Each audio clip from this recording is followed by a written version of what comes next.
Assalamualaikum warahmatullahi wabarakatuh. Dalam kesempatan ini, senang sekali Ibu bisa membuat lagi video pembelajaran mengenai bahasa Indonesia. Nah, untuk kali ini kita akan membahas materi mengenai teks negosiasi. Teks ini merupakan materi kelas 10 semester 2. Yuk kita pelajari sama-sama teks negosiasi. Di dalam teks negosiasi ini, materi yang akan digarap yang pertama berkaitan dengan pengertian, kemudian ada ciri-ciri teks negosiasi, tujuan teks negosiasi, unsur-unsur teks negosiasi, ada kebahasaan, strukturnya, dan pola penyajian dari teks negosiasi. Yang pertama kita akan membahas pengertian. Nah, yang pertama, pengertian teks negosiasi itu adalah bentuk interaksi sosial antara pihak-pihak yang memiliki perbedaan kepentingan untuk mencapai kata sepakat. Jadi intinya adalah mencapai kata sepakat dari dua pihak yang memiliki kepentingan, ya, itu yang teks negosiasi. Nah, di sini ada juga yang Ibu ambil dari buku siswa Kemdikbud. Di sana ditulis bahwa teks negosiasi merupakan proses tawar-menawar dengan jalan berunding guna mencapai kesepakatan bersama antara satu pihak, baik itu kelompok atau organisasi, dan pihak lain, ya, itu adalah teks negosiasi. Jadi ada proses tawar-menawarnya, ada kegiatan tawar-menawar, ada kegiatan berunding untuk mencapai kesepakatan. Oke, nah, hasil akhir dari teks negosiasi adalah persetujuan dan saling menguntungkan kedua belah pihak. Artinya, kalau tidak ada persetujuan dan saling menguntungkan, teks negosiasi itu tidak terjadi, tidak berhasil, ya. Ya, kita lanjutkan pada bagian berikutnya.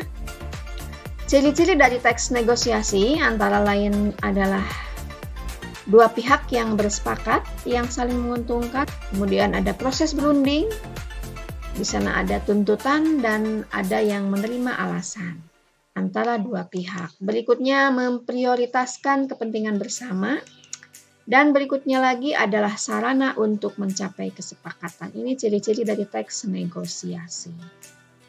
Berikutnya kita membahas tujuan. Nah, yang pertama mencapai kata sepakat antara kedua belah pihak, itu tujuan yang pertama. Kemudian mencapai penyelesaian atau jalan keluar dari masalah yang dihadapi secara bersama. Nah, ini ada hal-hal yang berkaitan dengan keberhasilan sebuah negosiasi yang Ibu ambil dari buku Kemdikbud juga. Yang pertama, faktornya itu adalah kesediaan semua pihak untuk berkompromi dengan pihak lain, ya.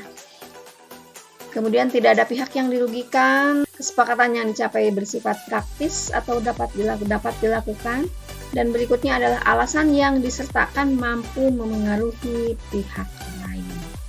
Itu adalah faktor yang menentukan keberhasilan suatu negosiasi.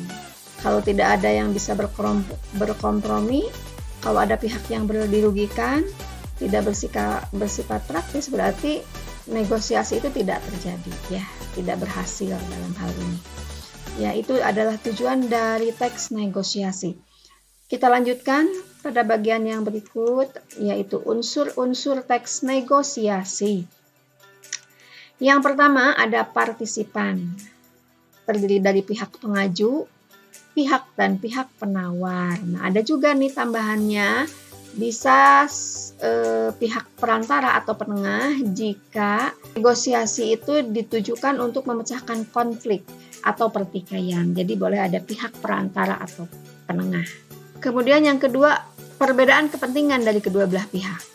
Pihak-pihak yang melakukan negosiasi berarti masing-masing punya kepentingan yang berbeda, kemudian dirundingkan sehingga mencapai kesepakatan. Itu adalah unsurnya. Kemudian ada pengajuan dan penawaran di dalamnya, ada kesepakatan sebagai hasil negosiasi. Itu adalah unsur dari teks negosiasi. Nah, ketika tidak tercapai kesepakatan berarti tidak terjadi negosiasi. Berikutnya kita akan membahas kebahasaan. Seperti teks-teks yang lain juga, ini kebahasaan yang ada di dalam teks negosiasi. Di sini ada kalimat berita atau deklaratif, ada kalimat tanya interogatif, ada kalimat suruh atau perintah imperatif, tapi dihaluskan ya. Nah, misalnya dengan kata tolong, coba, atau silakan. Nah, ketiga kalimat ini merupakan kalimat yang dibagi di dalam kebahasaan itu berdasarkan maknanya. Nanti akan kita lihat contohnya. Di dalam teks negosiasi sering juga terlihat menggunakan kata sapaan. Kita lanjutkan pada bagian kebahasaan yang berikutnya, yaitu menggunakan konjungsi subordinatif. Nah, apa yang dimaksud dengan konjungsi subordinatif? Ini salah satu konjungsi ya, di samping koordinatif ada korelatif yang pernah kita agak bahas di video sebelumnya di materi yang lain. Nah, di konjungsi subordinatif ini yaitu konjungsi yang menghubungkan dua klausa atau lebih dan tingkat sintaksisnya berbeda. Misal ada induk kalimat, ada anak kalimat. Kalian bisa mengetahui perbedaan antara induk kalimat dengan anak kalimat itu kalau anak kalimat ada kata penghubungnya. Nah, ini dia penggunaan konjungsi. Nah, konjungsi yang ada di dalam kalimat subordinatif itu menunjukkan bahwa dia anak kalimat. Materi ini tidak dibahas khusus di sini, ada di materi video yang lain, di materi yang lain ada. Bisa dilihat lagi. Oke, nah kemudian klausa itu subjek dan predikat ya. Jadi subordinatif itu terdiri dari dua klausa atau lebih. Artinya kalimat dibangun dari kalimat yang masing-masing subjek dan predikat. Nah, subjek dan predikat. Ini yang pertama, ini syarat menggunakan subordinatif yang menyatakan syarat. Kata-katanya itu bisa jika, kalau, asalkan, atau bila. Kemudian ada yang penyebaban. Contohnya sebab, karena, oleh karena. Kemudian ada pengandaian, andaikan, seandainya, andai kata, sekiranya, atau umpamanya. Nah, konjungsi subordinatif ini melekat pada anak kalimat di dalam kalimat majemuk subordinatif ya, kalimat majemuk bertingkat. Nah, itu. Nah, ini biasanya muncul di dalam teks negosiasi. Itu adalah kebahasaannya. Kita lanjutkan pada bagian selanjutnya, yaitu mengenai struktur teks negosiasi. Struktur teks negosiasi diantaranya ada orientasi. Orientasi ini mencakup bagian satu, yaitu orientasi itu sendiri. Biasanya berupa kalimat pembuka, kemudian ucapan-ucapan salam untuk memulai negosiasi. Kemudian ada pengajuan. Pengajuan ini masuk ke tahap yang kedua. Di dalamnya ada permintaan atau suatu hal berupa barang atau jasa yang ingin dibeli atau yang dibeli oleh pembeli. Kemudian yang ketiganya ada di bagian pengajuan ini ada pemenuhan, sanggupan atau kesanggupan hal berupa barang atau jasa. Pada bagian pengajuan ini, jadi pihak pertama mengajukan permintaan kepada pihak pembeli tentang barangnya. Nah, di sana juga ada pernyataan pembeli tentang barang yang dia miliki ya, yang ingin dibeli oleh pembeli tersebut. Bagian berikutnya adalah penawaran. Nah, di sini kita melihat dia merupakan tahap keempat pada tahapan yang lebih rincinya. Bagian penawaran ini merupakan puncak dari negosiasi yang terjadi. Jadi kedua belah pihak saling menawar ya. Kemudian yang berikutnya adalah persetujuan. Dan rinciannya di sini ada nomor 5 berupa kesepakatan antara kedua belah pihak terhadap negosiasi yang telah dilakukan. Kemudian ada proses pembelian, keputusan konsumen jadi menyetujui negosiasi atau tidak. Nah, biasanya kan kalau terjadi negosiasi artinya pembeli memutuskan untuk menyetujui ya. Kemudian yang terakhir adalah penutup.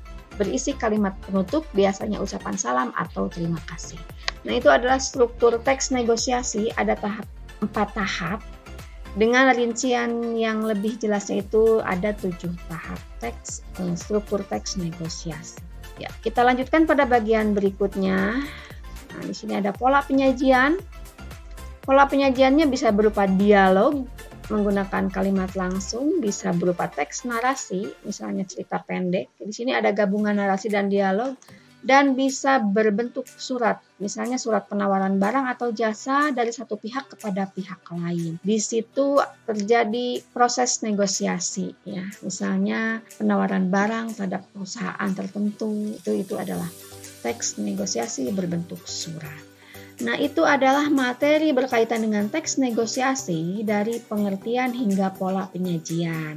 Sekarang kita akan melihat contoh berikut. Ibu ambil dari buku siswa Kemdikbud ya. Kita akan melihat bersama-sama secara sekilas saja. Ini adalah contoh teks negosiasi yang berupa dialog ya. Di sini kalau kita dianalisis ini ada kalimat tanya. Di sini ada kalimat tanya, misalnya apa rencanamu ke depan setelah lulus SMP nak? Nah, ini ada kalimat tanya. Kemudian kalimat berita. Ini dianggap berita. Aku ingin masuk sekolah kejuruan. Kalimat persuasif ada. Ayah sarankan ke SMA saja. Nah, ini adalah kalimat persuasif atau kalimat suruh yang dihaluskan. Termasuk kata sapaan. Kalian masih ingat kata sapaan? Jangan lupa. Ini ada kata-kata yang menyapa dan ditulis dengan huruf kapital. Misalnya nak. Kemudian di sini ada ya. Nah, ini adalah kata sapaan. Diperjelas lagi dengan seperti ini. Sebuah contoh teks negosiasi dari Kemdikbud juga yang berisi cerita, berarti gabungan antara narasi dan dialog ya. Nih, kita lihat bagian yang pertama ada orientasinya, agak panjang tidak seperti yang tadi. Kemudian kita mulai melihat ada pengajuan. Sini mulai ada penawaran. Oke, nah terakhir di sini ada persetujuan ya, kesepakatan antara Ibu Mia dengan murid-muridnya. Oke, selanjutnya kita akan melihat contoh yang berupa surat. Nih, ini adalah surat. Surat dibangun dari unsur-unsur surat. Ini surat resmi, ada kepala suratnya, kemudian ada tanggal surat 5 Maret, ada nomor, ada hal, ada lampiran ya. Kemudian ada alamat suratnya, kemudian ada salam pembuka. Nah, di sini adalah proses pengajuan dari pihak pemilik perusahaan kepada pihak kedua yang diberi tawaran barang ya, berupa es krim. Kemudian ada kelanjutannya. Ini merupakan bentuk teks negosiasi dalam bentuk surat. Ini Ibu ambil juga dari buku siswa. Nah, itu materi mengenai teks negosiasi yang bisa Ibu sampaikan dalam kesempatan ini. Semoga materi ini bermanfaat untuk kalian, menjadi bekal kalian di dalam melakukan proses negosiasi di dalam kehidupan sehari-hari, karena teks negosiasi ini tidak pernah lepas dari kehidupan kita ya. Misalnya ketika kita ke pasar, ketika kita bernegosiasi dengan pihak-pihak lain, urusan pekerjaan ke depan, nanti kalian akan berhubungan dengan teks negosiasi, termasuk surat seperti ini. Karena ke depan nanti, terutama yang paling dekat di kelas 3, nanti ada kegiatan menulis surat lamaran pekerjaan. Nah, itu adalah bagian dari salah satu contoh teks negosiasi dalam bentuk surat. Itu saja yang bisa Ibu sampaikan saat ini. Semoga materi ini bermanfaat. Assalamualaikum warahmatullahi wabarakatuh.